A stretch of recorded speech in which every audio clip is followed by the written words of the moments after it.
In large, you can't beat an authentic cartridge reproduction for that authentic experience. The fact that Street Fighter II is seeing another re-release later this year isn't all that surprising.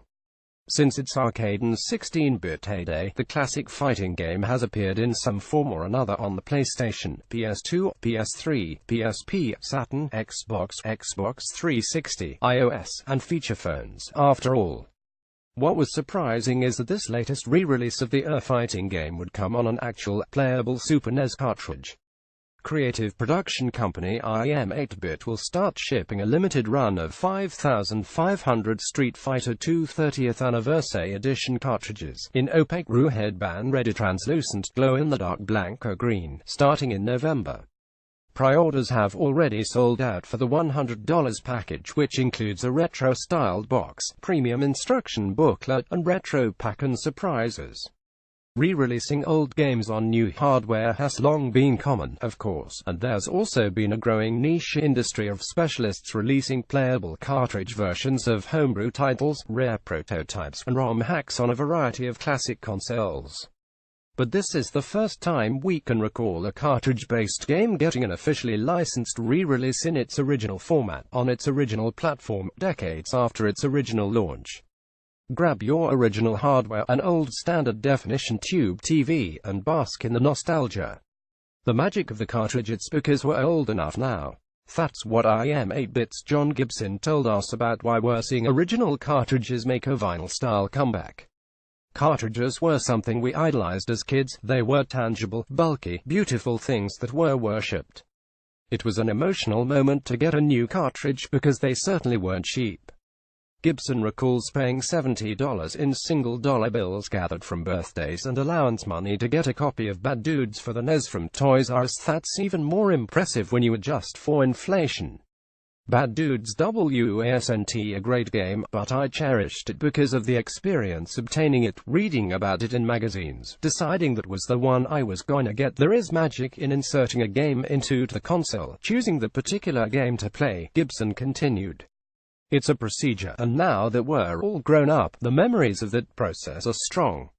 We live in a digital age, but those analog sensations still run deep. IM8-Bit has worked with Capcom for over a decade, collaborating on licensed products like shirts and community events like Street Fighter Club. The companies have also collaborated on cartridges before, sending out a limited set of 150 gold-painted DuckTales NES reproduction cartridges to promote the release of DuckTales Remastered in 2013. So working together to bring Street Fighter II back to the SNES was a natural conversation, Gibson said. In large, IM8-Bit and Capcom previously released an extremely limited DuckTales NES cartridge as part of a press promotion. We've built up an immense trust with Capcom over these many years of working together, and that really helped us to bridge the gap to make this project happen, IM8-Bit's Amanda White told us. It is so helpful to have a shorthand with our partners, especially when there are so many important and beautiful details to consider. And while Gibson says there have been conversations with Nintendo about the idea, this is a third-party release that doesn't require the console maker's official backing. While Gibson said he is intently familiar with the bootleg cartridge scene through shows like the Classic Gaming Expo, he sees his company's legacy cartridge collection as a fundamentally different effort, more akin to film's Criterion Collection. They don't just release the film, they restore it, he said. They don't just reprint the packaging verbatim, they embolden its features.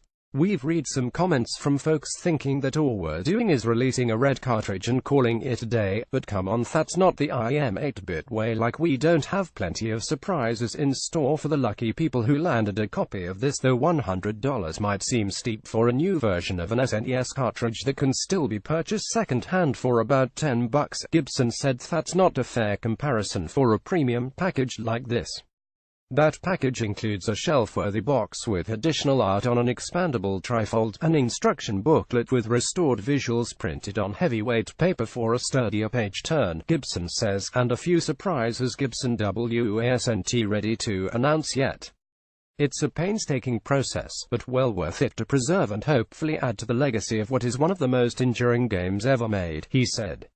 How to make an SNES cartridge in 2017. While a lot of retro reproduction cartridges simply load a ROM file off of flash memory, IM 8-bit is manufacturing its cartridges on an authentic SNES ROM chip that includes the original game code, not a Criterion-style restoration or a Mega Man Legacy Collection-style anthology.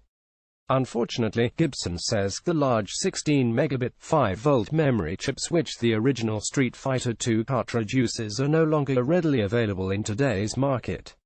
Due to the progression of technology over the years, the majority of large memories have reduced to approximately 3 volts or less. While a 3-volt ROM chip would likely work directly on a 5-volt system, IM 8-bit is inserting voltage-level translators into its cartridges to prevent excessive wear and risk of damage, Gibson said. But the voltage difference also forced IM 8-bit to include a scary-sounding warning on its sales page telling buyers that use of this reproduction game cartridge on the SNES gaming hardware may cause the SNES console to overheat or catch fire.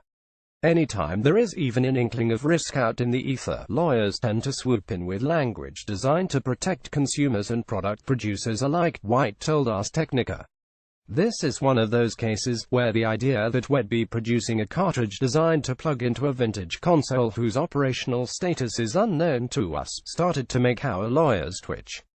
Despite the serious-sounding language, White says we are very confident that there will be no issues with our cartridge. It has been designed and produced with every safety consideration in mind. Going forward, Gibson and White played coy about specific plans for cartridge-based re-releases, but White did mention a slate of releases planned for 2018 and beyond. Let's just say that we suspect that collectors and players alike will be quite pleased with what's to come.